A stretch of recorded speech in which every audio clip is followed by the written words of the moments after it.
Welcome to an out-of-the-box video. Today I am going to be looking at Star Wars Rivals. This is a relatively new little figure-based card game.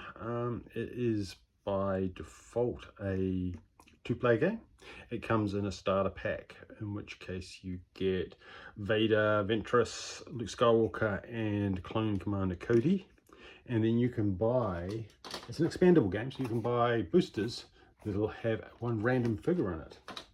And when I originally bought this game, I bought two boosters, one Dark Side, and I got Captain Phasma, and I also got a hologram of Clone Commander Cody.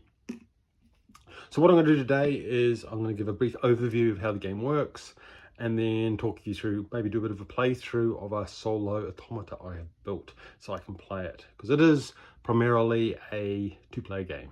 So the way that the game works is you've got three characters that you build out of your set of either dark side or light side characters. You then pick 6 locations, they get shuffled together, and then you battle through locations 3 at a time.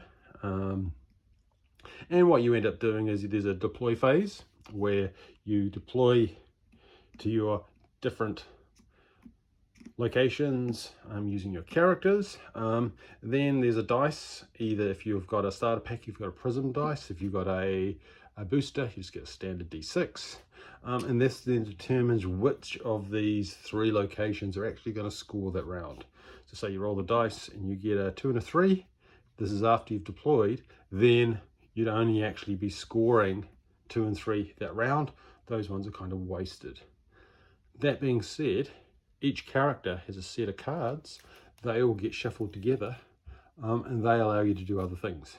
So it might allow you to move characters around after deployment. It may allow you to change the value. Each character has an influence, which they use to fight out in those locations. So say if we were playing this one in the game, light side, we're going to score location 2. They would score that location because there's no dark side there. This one is contested. So Cody's on 4, Phasma's on 3, therefore we would win. The light side would win that location and take that. You'd flip over new cards and you battle it out round by round, going through, deploying, and winning locations. There's negative tokens. So there's a lot of effects that allow you to put -1 tokens against the influence that we use for scoring the locations. There's also an opportunity to remove tokens through a back to tank. So rather than deploying to a location, you can deploy to the back to tank, and at the end of the round, you remove all your influence tokens. Some of the locations have got special events, special effects. So this one, whenever a -1 is placed on a character here, place 1 fewer, minimum 1. And so the game has got, I guess, 4 main choice points. If you're thinking about choices that are being made by the players, the first one is you both provide 6 locations that get shuffled into the 12 locations you're going to fight it out over the number of rounds. So picking 6 locations that suit the characters that you're playing, it's probably a good idea. Then you've got the choice of where you deploy, and it's alternate. And so it means you can see where they're deploying, and you can then make a decision of whether you want to fortify a particular area, or you're all going to jump in together and try and contest a particular location. Then when it's decided which one of these is going to be scored, and so this dice has got, that'll be scoring 1 or 2. Sometimes you score all 3. If you get the up, that's the highest point. So the points value of a location. So in this case, we would only be, if it got the V, we would only be fighting it out over this location. Oh, I should say that at the end of 12 rounds, when all the locations have been fought over, you add up your points. So each location has a set of points. So you can decide which ones you want to go. So once you've deployed, then your next decision point is playing a card from your hand. You get to play 1 card.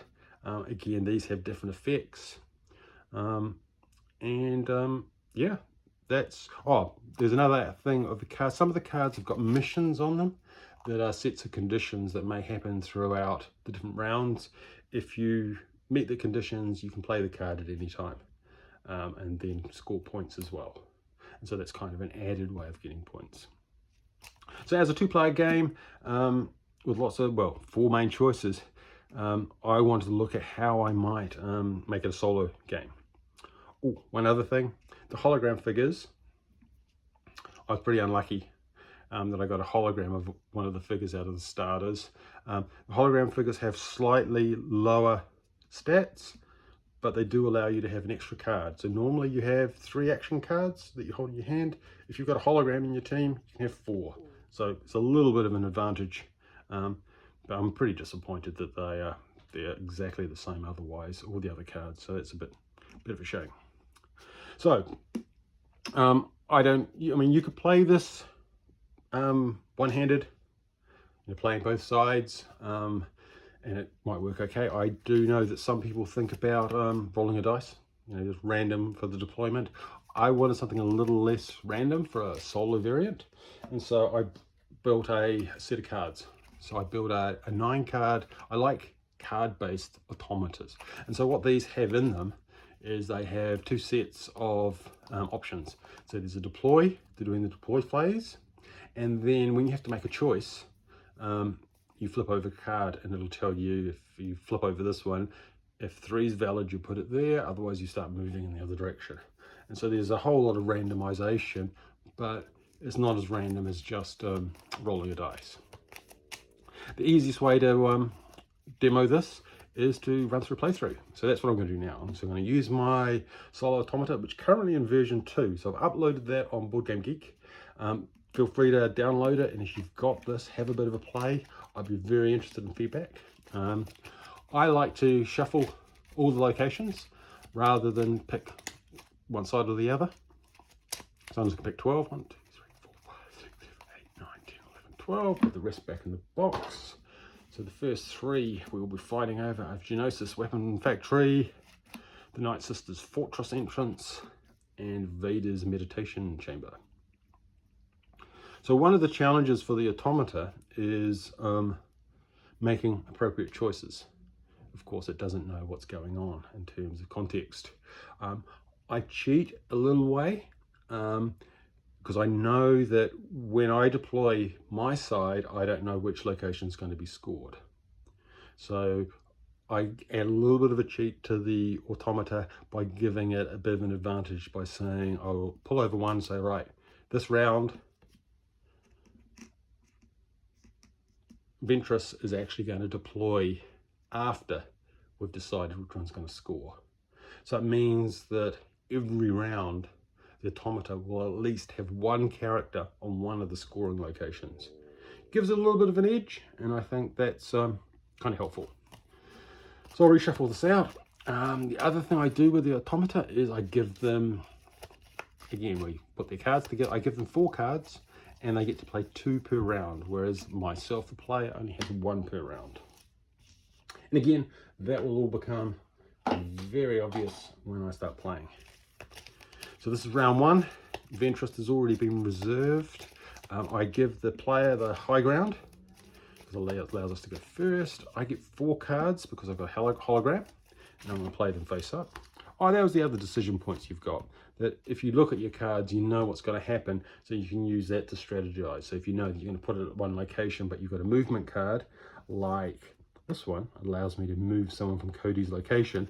That could be really handy if we want to move them to another location. So I am going to I'll put Luke over here just for the sake of it. So now it's the automata's deploy. So we flip a card and it says deploy to the location with the lowest score. So Vader's actually going to go to his meditation chamber, which is pretty funny. I'm then going to go there to get a bit of coverage. Automata will then go to, so deploy to the location of your character with the lowest current influence, which would happen to be Darth Vader. So they're going to consolidate there. My last one, I'm going to put Cody there because I know I've got this card which allows me to move an ally, so that will give me some options later on. Now we roll the dice to see which of these we're going to score. I'll do that off screen. And we get, oh, we're going to score all 3. So it's 1, 2, 3. So that is very interesting. So then we just it's going to deploy at 3. So that's a pretty bad choice for first round, but that's the way things go. Okay, so we've got the high ground. So what cards do I want to play? I don't want to move anyone. I can play this one, which allows me to draw an action card, and then I can reveal a card and play it if I want. You may move Luke to another location. Now I'm pretty happy where we are at the moment, so I'm going to leave that there. And then the automaton gets 2 cards, so let's see what they can do. Okay, look at their hand, choose a card. Okay, so this says put a --/ on one of the characters from their hand. So in which case, I'll just shuffle it and pick one at random. And we get Luke. So Luke's going to get 2 minuses on him straight away, influence. And for their second card, Ventress. She hasn't got any enemy with her. Score from hand, so that one's a bit of a dud, but it could have been good. So, because there might be missions in there that the automaton might have scored, we then flip those and see if there's anything scoreable. There isn't. Their hand gets discarded. We then move to the score phase. Because we're scoring everything, Luke can score that one for 3. These guys can score that one for 4. And the Vader crowd scores that one for 3. We then refresh our locations and then determine which of our automata isn't going to. So Vader is only going to deploy to a scoring location next round.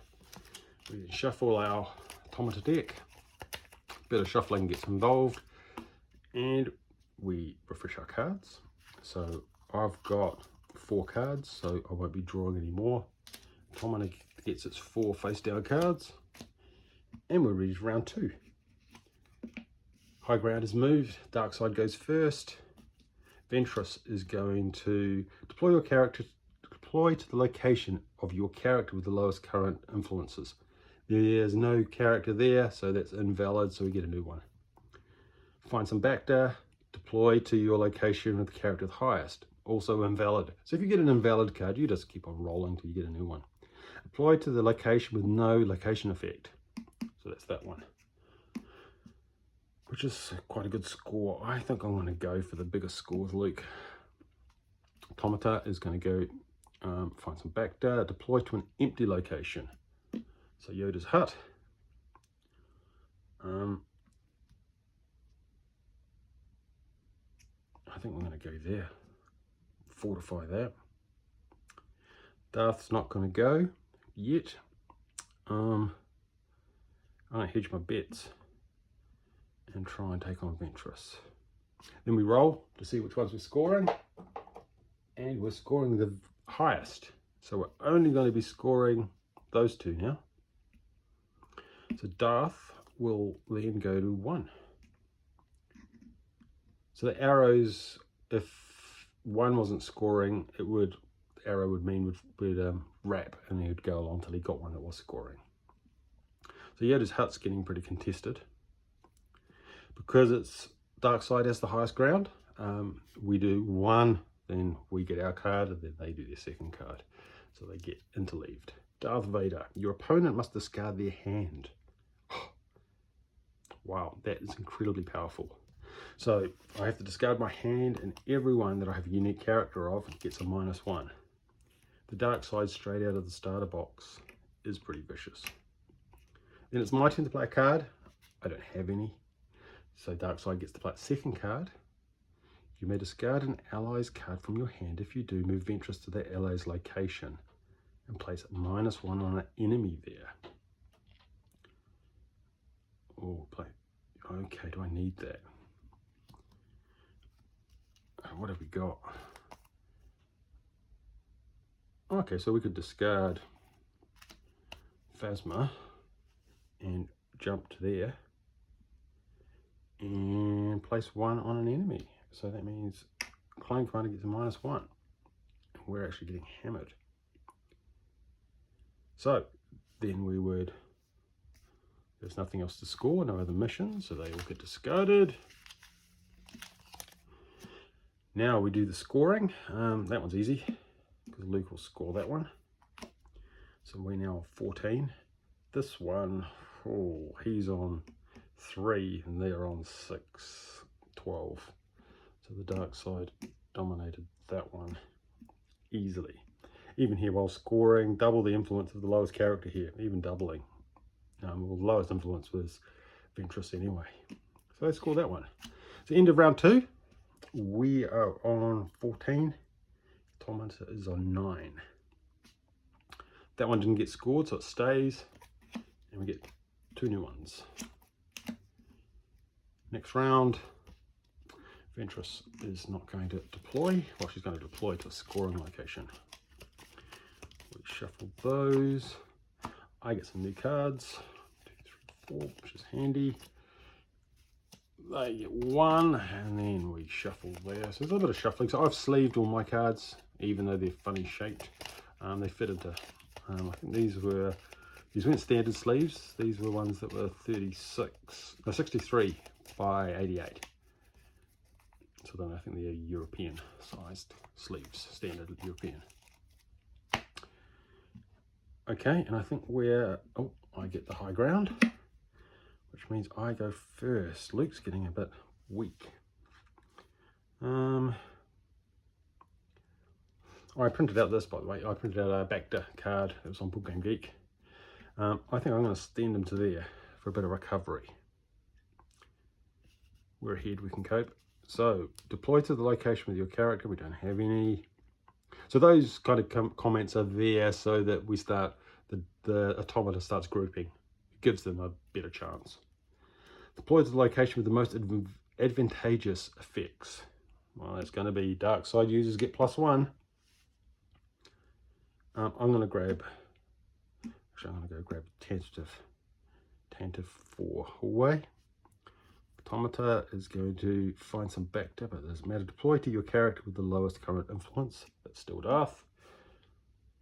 Why don't we spread our bets? We might win those ones, which would be funny. Right, so this round we're going to be scoring 1 and 3. So that means Ventress is going to go to 2, but it's not scoring to the left. So she's going to head up there. Right, now it's card time. Action cards. What we really want to do, Luke's out of it. So we're not playing those. Draw an action card, place. That's no use. So I might as well play this one, which is draw an action card, which I don't have. So we'll reshuffle those. And we get move an ally from his location, which he doesn't have, so that's just going to do nothing. Dark side. You may move an enemy at Phasma's location to another location. There's no one with Phasma, so that's easy. And so a lot of these action cards play themselves fairly easily. Your opponent must discard their hand. Oh, again. That is such a nasty card. So we're going to get a -1 on Luke and Cody. Right, now we go scoring, and we're scoring 1 and 3. So that one's easy. I'll score that one for us. And 1 is going to be 3 versus 3. But because we have the high ground, we actually win it. Sorry, Ventress, that is ours. So we're steaming ahead. Funny, last game I played with this, it was 49 to 20 to the automata. So I won't say it's swingy, but no guarantees. Okay, Luke comes out of the Bacta, all healed. So that was a really good round for us. We won 2, and now we've got Luke back. We've only got a couple of cards left, so we'll see how we go. Darth is going to go to a scoring location, which will probably help. Oh, I didn't check the automata's missions but I'm pretty sure none of them would have gone. Oh, actually, I could have done that one. Yep, so that one would have triggered. Score from your hand if all enemies have at least one on them, which at the time they did. So that would score, and that would give me another 3. So those would go over there, and we'd draw 3 more cards, +1. And I've got no cards. Thank you, Vader. I've got 4 more cards. And the dark side will start. Okay, find some Bacta. That's no, deploy to an empty location, which will be that one. So if there had been 2 empty locations, we'd flip another card and use the arrow and the number to choose which one. I think I'm going to grab that one because it's got the highest score. Then deploy to your character with the lowest influence, which would be there. Okay, then why don't we hedge our bets and jump there? They're not going to do anything. And I'll put one there as well. How bad can it go? So now we'll see what... Ooh, 2 and 3. Which is really good for us. Oh, we've got to do Darth, haven't we? So he's going to go to 1. Because there's nothing going on 1, he's actually going to end up in the throne room. So he's actually on 7 now, which is pretty good. And the dark side goes first because they've got the high ground. You may discard an ally's card to move your character here. That's pretty good. So if we've got a Darth Vader card, which we have, I'm going to do that, and then we shuffle those because we don't know which one we're going to get. But Ventress will move to there and get another -1 on Cody. Okay, then we do our card. Move an ally. No, we're not going to move anything. Oh, okay, here's a good one. Put -3 on an enemy at Cody's location if the enemy has higher influence. So we'll play that one and we'll put 3 onto Darth. Might not fix this round, but it's an investment for later. And then dark side get the second card. You may discard another Ventress card if you do double Ventress's influence this round. You play -1 on each enemy. So is that a Ventress card? If it is, it's not. So that one's going to fizzle as well. Okay, so they get discarded. Now we go to scoring. We're scoring, so Luke scores that one for a 6. This one, we've got 6 versus 2. So the dark side won that one. Oh, and they've got +1 anyway, so maybe I'll stick that on the top. So where are we now? We are at 9:15 there, and we've got quite a bit more here. Not over yet though. Okay, so now we are on, we've got nothing in the location deck. We don't need the dice anymore. We will be scoring all 3 because it is basically end game. Technically, so Darth will be going to a scoring location. I guess I need to change the rules because when there's no need to do that. He could just deploy as normal. So I think I'll ignore that. It's something that I can put in the annotate the rules next time through. Because there's no need for him to wait, and it may be advantageous for him to actually do a deploy card. We've got 2, so we draw a card, and we're going to have 1 more. Dark side get there 4, and we've got the high ground. Let's go for the points. Oh, none of them have got effects. That's pretty funny. Deploy to your character, so that's not going to happen. Deploy to the location with no effects, which is all of them, so it will be 1. Let's go greedy. Ventress will find some Bacta. Let's find deploy to the location with your highest influence.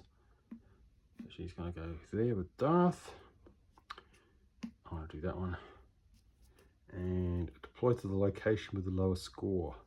So there's 2 that are the same, so we would do that and we get a 2. So postman would go there.